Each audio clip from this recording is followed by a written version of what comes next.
Welcome back to the Product Operations Summit. Before we get going with the next session, we would like to take a moment to thank our sponsors for helping us bring this awesome event to your screens.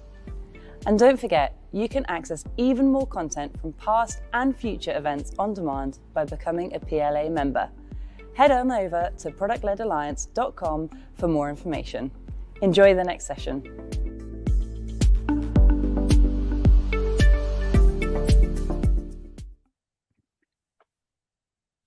Awesome.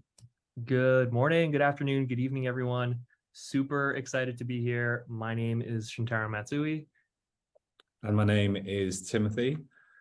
And we're super excited to be here today. A bit of background on this talk. So Tim and I have actually known each other since college, and we both ended up leading product ops teams, which is really funny. And oftentimes Tim and I will just catch up and just share challenges we're facing, similarities within the role, differences within the role. And we kind of thought, hey, it'd be kind of fun to have a similar kind of conversation, but just share that with the broader group. So we're super excited to be here to do that. I think the other thing that's interesting is Tim and I both started as a product ops team of one and have since scaled our teams to 5. So I think tons of lessons learned and mistakes along the way, but we want to share all those with you today. So we're going to cover a wide gambit of topics. We'll chat through paths to product ops. There are probably folks here that are interested in breaking into the field, so we'll chat through that, how we set up team charters and focus areas, challenges that we faced on day one versus what we're facing today. And then finally, hiring. It's a competitive job market out there. So how did we go about thinking through hiring? And I think all of this is within the lens of B2B versus B2C. What are the similarities? What are the differences and the nuances, and really digging into that. So kind of with that in mind, let's kick off about our paths to product ops. So I could start with my path, Tim, and then I'll let you share yours. So I did management consulting out of undergrad, did that for about 4 years, mainly digital strategy, digital transformation types of engagements, and then moved to San Francisco to join Uber on their operations team, working on the Uber Eats business. And then following IPO, wanted to go somewhere a little smaller and a little scrappier, and saw this opportunity to build out a product ops team from scratch. At the time, didn't know too much about product operations, had worked with the product ops team at Uber and seemed like an interesting role, and have been at Amplitude for 2 years now, building out the function. I think my piece of advice, as I'm thinking about my journey through product operations, is there's so many different kinds of flavors to product operations. And if you're looking into breaking into the function, think about what kind of flavor most excites you. Is it launches? Is it launching new processes? Is it program management? Is it strategy and product planning? And take that and then apply it to your current role. So if you're on an ops team, think about a process you could improve, and then speak to that and highlight some of those skill sets as you're interviewing. Tim, how about you tell the people your role and how you evolved into the product ops leader you are today? Yeah, sure. Great advice, Shane. So similar to Shane, I also came from sort of the big four, started my career at Ernst & Young in tax accountancy for about 2 years before moving my way shortly to a boutique strategic consultancy company specializing in the hospitality sector called Savvy IQ. My career in product ops didn't really start until the next role, which was in HelloFresh, where I had the first opportunity to scale a product ops arm, growing from 3 people to 13 people in about 2.5 years. And it was until 12 months ago that I made the move to Dubai in the Middle East, where I am rescaling, I'm scaling from a new product operations arm now for Talabat, which is a subsidiary of Delivery Hero worldwide. And Shin, my advice would also be, coming from someone that's not from a tech background from the very beginning. If you can't apply any POPs flavor in your current role, try to take on an external product ops sprint course to really show your commitment and interest to the hiring managers. So for example, I know a really good one at the moment called a Commons. It's available, all these sprint course everywhere. And I think it's a good way to just sort of initiate your interest from there. That's great. Tim, are you getting a commission on any of these courses that you're selling? Just kidding. Great advice. I definitely agree. Dipping your toes in with one of these courses is great. Other advice is to get new pictures, Tim. We are looking very stuffy right now, so we will definitely get new pictures after this. So once you've broken into the product ops field, how do you set up a team charter if you are a team of one, or if you're inheriting a team that might already have an existing charter? How do you go about thinking about that? So what I thought could be interesting is actually comparing and contrasting the charter that we have at Product Ops at Amplitude versus Talabat. So at Amplitude, our product ops team's mission is to empower all teams to execute across the product lifecycle with clarity through processes, tools, insights, and communication. I think the key word here that I like to emphasize is clarity, because when you have clarity, you're able to move quickly, but in alignment with others and other cross-functional partners. I think oftentimes people think of product ops, they think of heavy-handed processes and programs, but really our goal is to help people move faster and move in alignment with one another. And that leads us to our 3 key focus areas, which are strategy and planning. So our team thinks about and drives annual, quarterly, monthly planning for the product organization. Program management.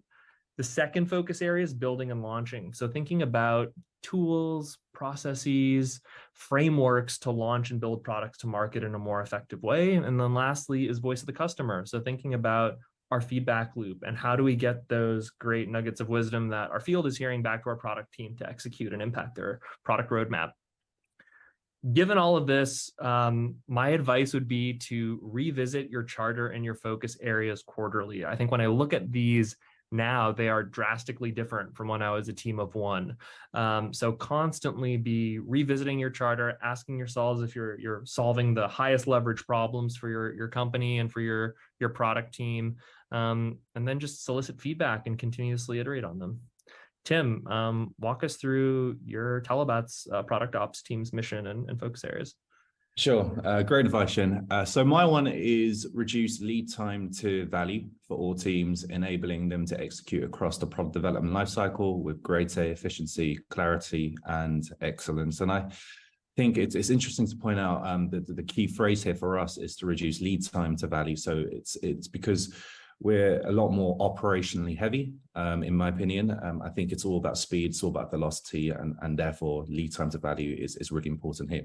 What does that mean for us in terms of focus areas? Well, it translates into 3 things: alignment, lead time, and product value. From an alignment perspective, an example of that would be drawing from the 8 local markets that we operate in to implement these quarterly input collections. Every quarterly cadence, do we understand and have a full understanding of their full visibility and landscape of the local markets. From a lead time perspective, this is your operations 101. So it's about taking these these products to markets, launching them. Are we experimenting during these product launches? And from a product value, it's very much about, are we building the right things? Are we continuing to do so?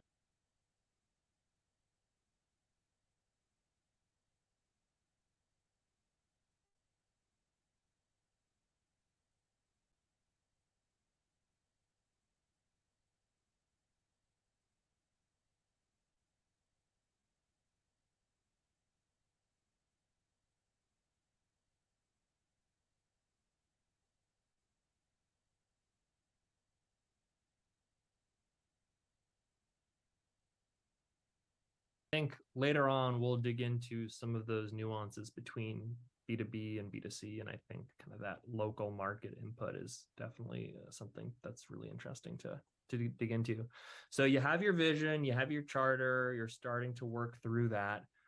I think let's talk about the challenges. And I know, Tim, when we're chatting, this is what we talk a lot about. And I think it's been interesting to see how our challenges have really changed from day one to where we are today. So maybe, Tim, you want to just chat through when you first started, what were some of your biggest challenges, and then how are those different than what you're facing today? Yeah, for sure. Definitely very different now versus day one. So upon starting on my first day, it was very much about building trust, showing to your PMs that product operations can add value, again, getting their buy-ins. There was also an existing way of working because there was an old vision And very much challenge was built on trying to convey them this new vision that we're about to, this path that we're about to take on, and what benefits that would yield and that will bring to them, and how is it different, which is the most important part. Fast forward to today, it's completely flipped on its head. It's about reprioritization. How do we do the work initiative that really matters and has had the most impact? How do we say no to some of the less impactful work, right?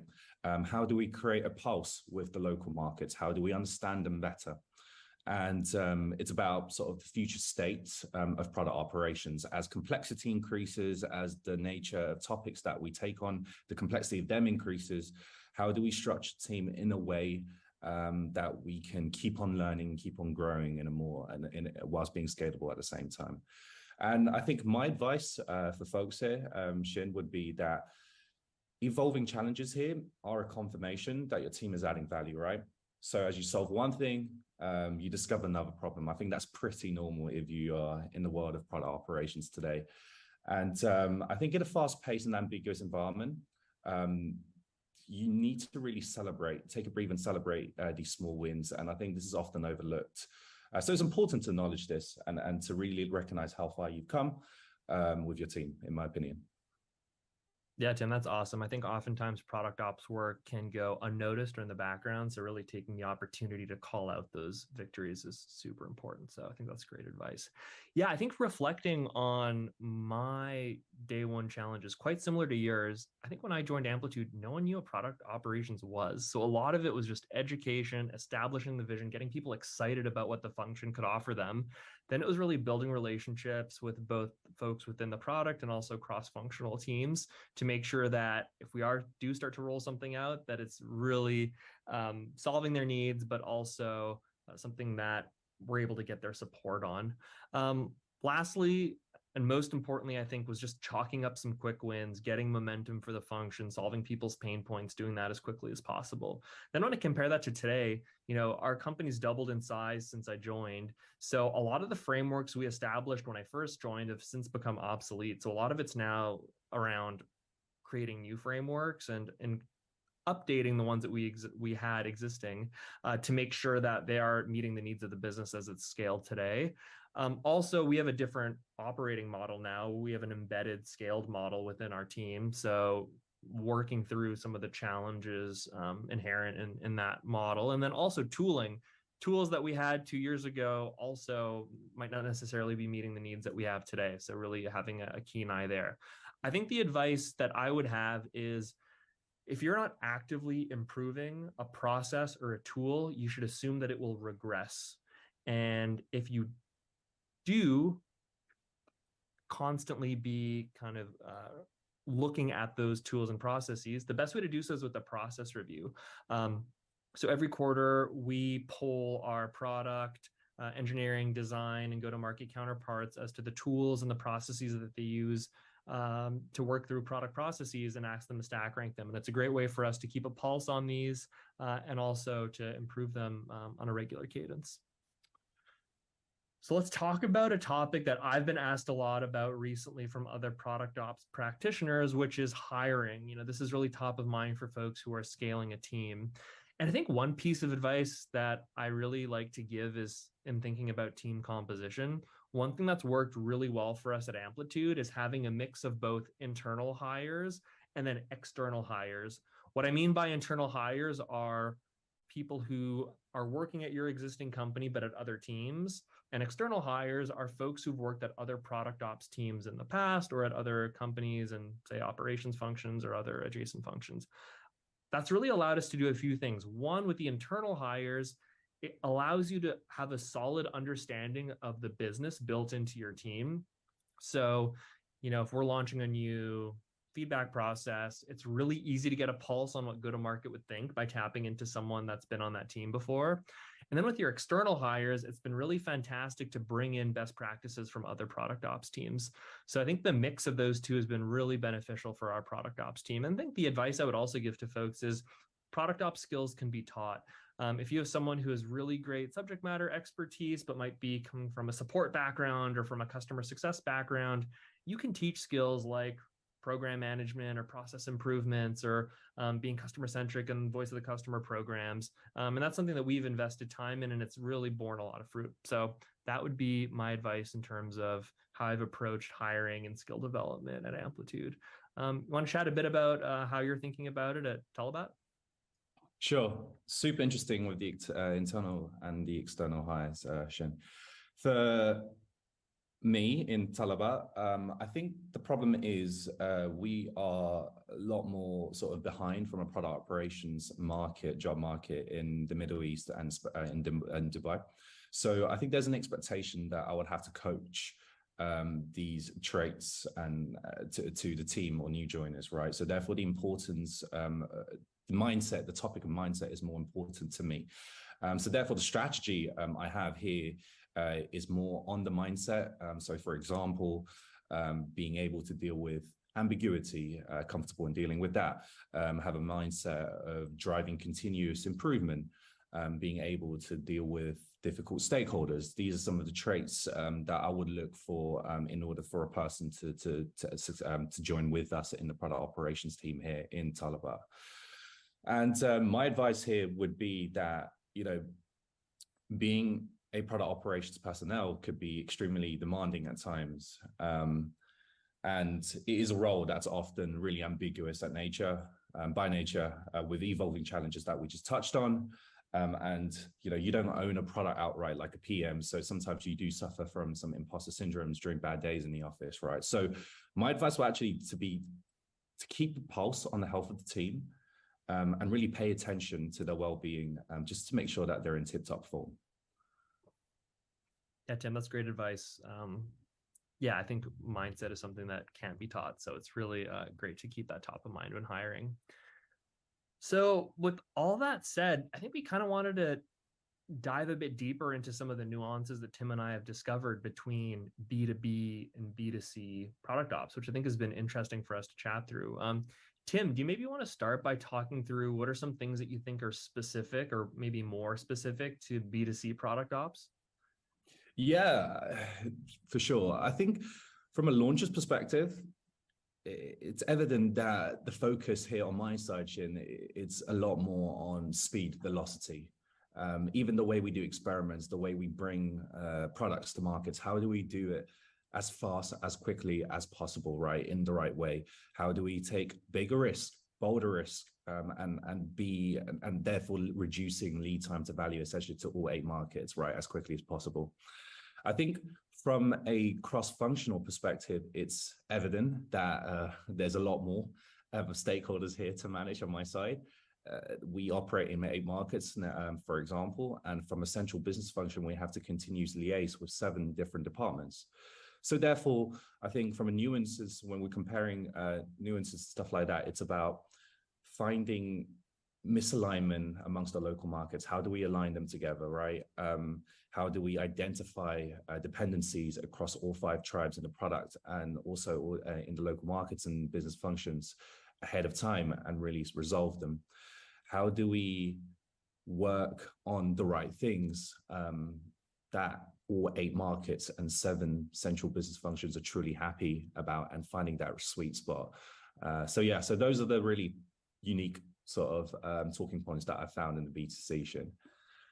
Yeah, that's super interesting. And actually a lot of similarities when I was working at product ops at Uber. I think given how large the customer base is for a lot of these B2C companies, the big focus is on experimentation, rollout plans. So really interesting to see. And I also don't envy your job. I know how hard it is to have to deal with so many different local markets. So that's a huge challenge.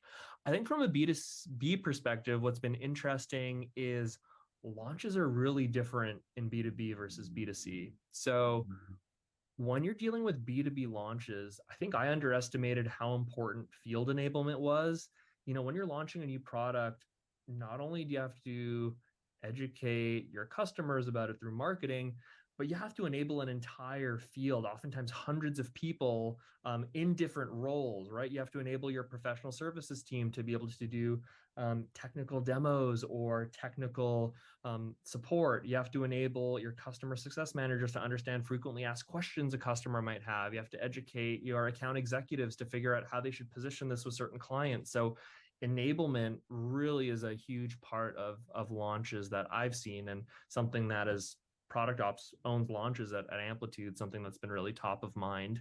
I think what's interesting is also the cross-functional stakeholders.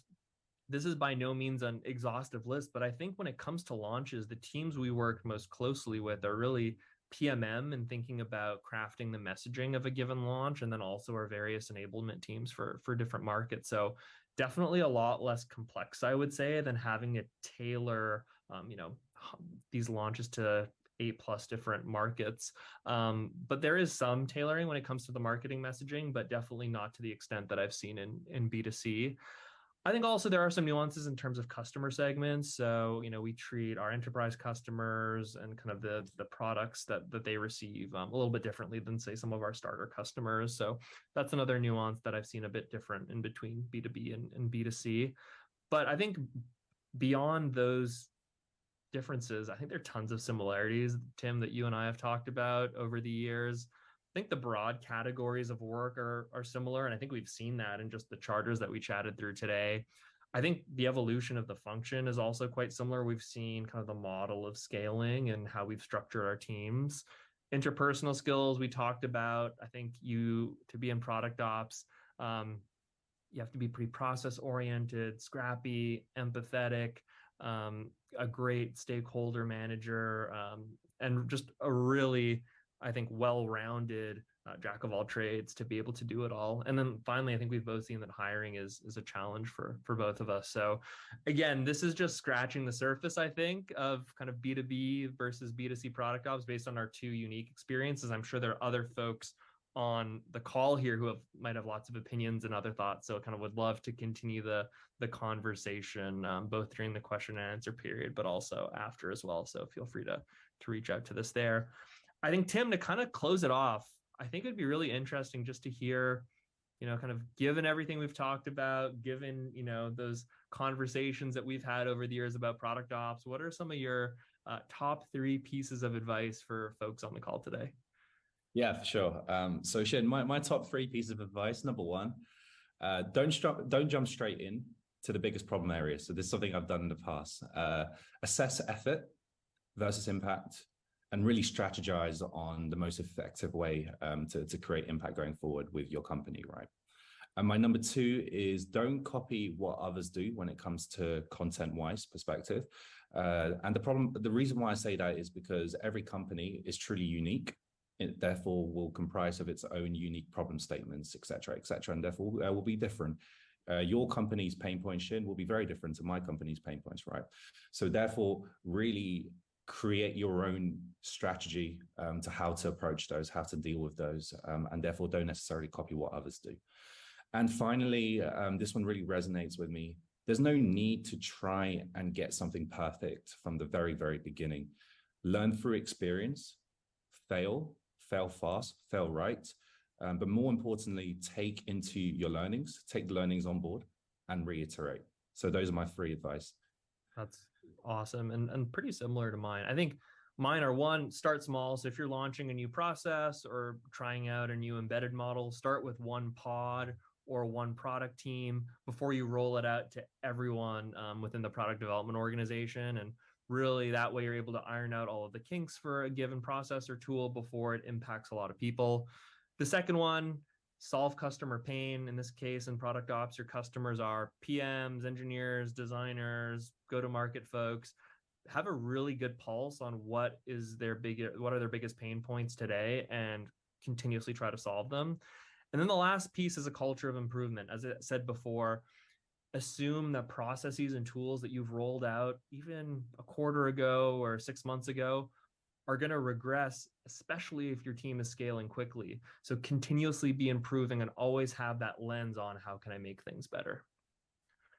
That wraps up our chat. Again, huge thank you to everyone on the call today. A lot of the folks here, myself and Tim, have had the pleasure to meet and chat with, and it's just a really great community that we have here. And yeah, definitely reach out to us if you have any questions, and I think we'll open it up to Q&A right now. Thanks a lot. Awesome. Thank you so much. So we have some time for some Q&A. So please do continue putting any questions you have in the chat. So firstly, we had a few mentions. I'll repeat the name of the courses you mentioned at the start. Oh, yes. So that one is the course that I participated was called the Commons. I believe that's the full name of it. And what they do that was really unique that I like is they offer a product ops sprint courses 101. So they run really frequently from that perspective. So it was something that I looked at and I thought that was cool. So I just wanted to play up everyone here. Awesome. We've had some mentions as well in the chat. I'll just mention in case you haven't seen. +1 to the imposter syndrome due to the lack of a collaboration delivery team / formal product MGMT function, as well as someone +1ing as well. Thanks for mentioning this. I feel like it's rampant in product ops function because of the novelty and ambiguity. We then have a question. What was the main challenge when you started as a team of one, and how did you manage to overcome it? Yeah, sure. Great question. I could chat through that. I think there are a few challenges that I faced as a team of one. I think one is setting a vision that's compelling for your broader organization. And the most important thing there is speaking to folks, understanding their pain points, and setting a vision that would solve those pain points and make their life a lot easier with a product ops team in place. I think secondly, once you've established that vision, it's actually starting to provide value and actually starting to show that you can execute on that vision. And then lastly, it's just doing the work. You're a team of one, so you're not only doing the strategic part of the work and developing relationships, but you're the one putting pen to paper and developing processes and tools and launching products. So that I think is the hardest part, is both doing the strategy and the execution.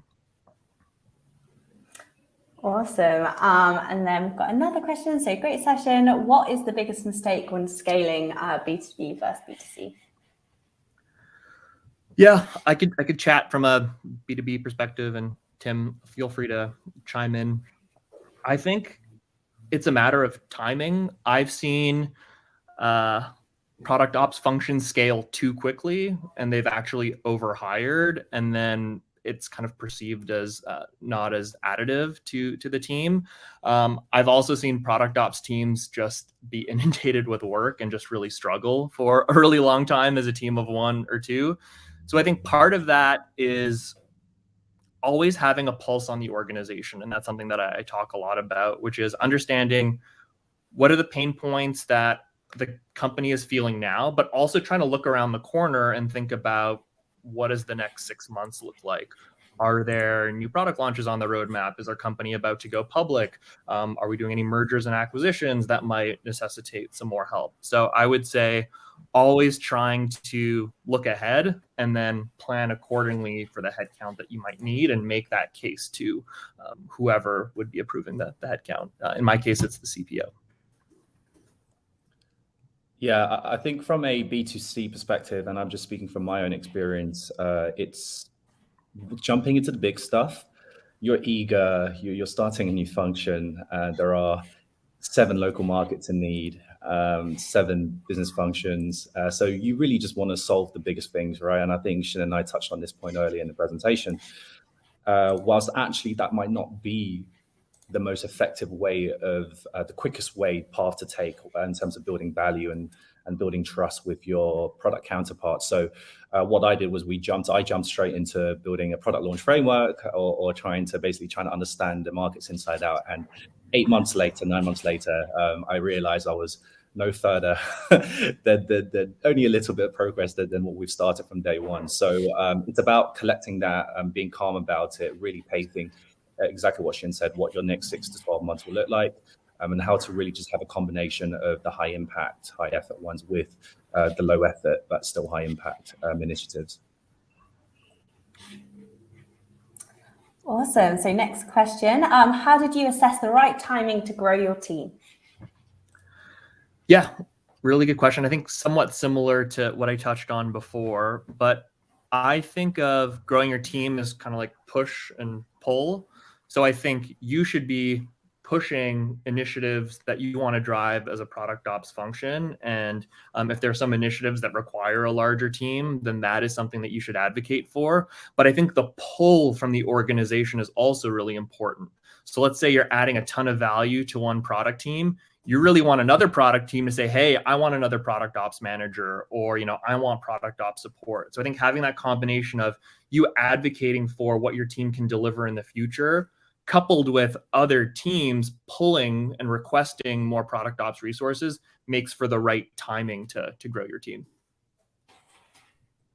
And if I can just add a bit, just build on second what Shin's opinion is, I think a confirmation in terms of the time lapse and the maturity stage of your product ops team is also the right time.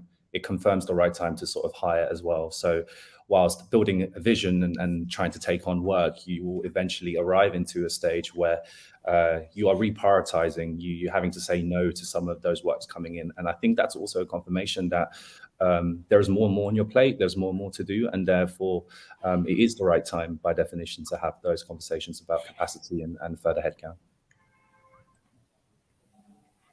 Awesome. Next question. Smashing through these questions, doing well. How to establish a product ops vision? Yeah, great question, Tigran. I hope I'm pronouncing that correctly. So I'll tell you my approach. I think there are a bunch of different approaches, but I'll just share what worked for me. So when I joined, I spent the first 2 weeks doing discovery with both folks in the product organization, but also in cross-functional teams, in marketing and sales and biz ops, to understand where the pain lay in the organization and also what they needed out of a product ops function. So I would ask them questions like, if product ops could solve one problem for you today, what would that be? Then kind of collected all of those various answers and grouped them into different categories. And what was funny is like the biggest pain point when I joined was documentation. There was very little documentation around product processes and points of contact. So as part of my vision, I said, like, imagine a world where you can just go into this Confluence page and see every process that existed and every point person you'd ever want to know. So I think part of it is setting that exciting future state vision that's anchored in the pain points of the organization. Spot on, yeah. So I would second exactly. That's exactly what I did. Copying Shin's footprints, we did an audit and just trying to identify what the pain points were. I think additionally on top of that, because we were scaling from an old vision to new vision, I would also research what other sort of product ops folks were doing, just in terms of what their vision are, and try and sort of see if we can offer some external insights, because not all the time our internal PMs might be wary of what the true vision of product operations can do or can be potentially. Awesome. So next question, we've got a few more minutes, but we can definitely get through a few more questions.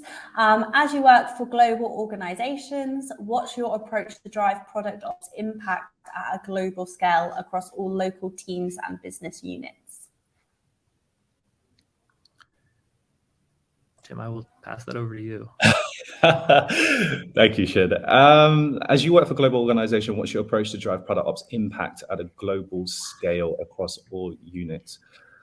I think this ties in with the biggest question of them all, which is prioritization of where you would spend product and text work, right? We have God knows how much requests coming through from all sides. We're being sort of split apart in 7-8 different directions.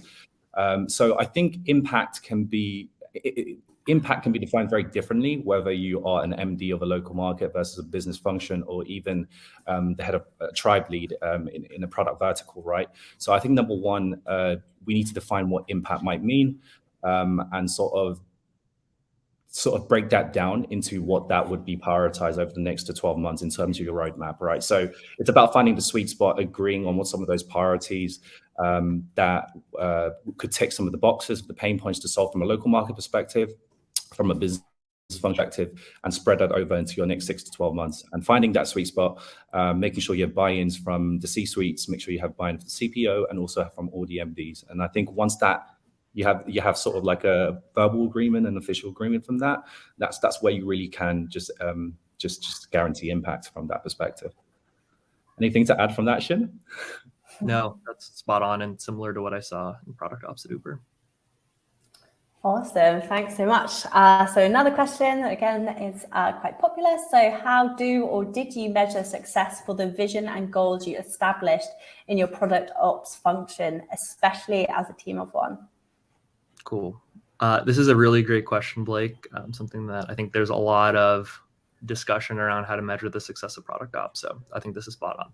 So I'll tell you how I did it. And actually, I think I would have done it differently looking back. So what I did when I joined was I sent out a pretty comprehensive survey to following the conversations that I had with people in different departments, just to establish a baseline of how existing product ops processes were working across the different focus areas that I had established, and then would follow up on those surveys on a quarterly basis as I was launching. And I'd call that an org enablement satisfaction score. And that was our team North Star.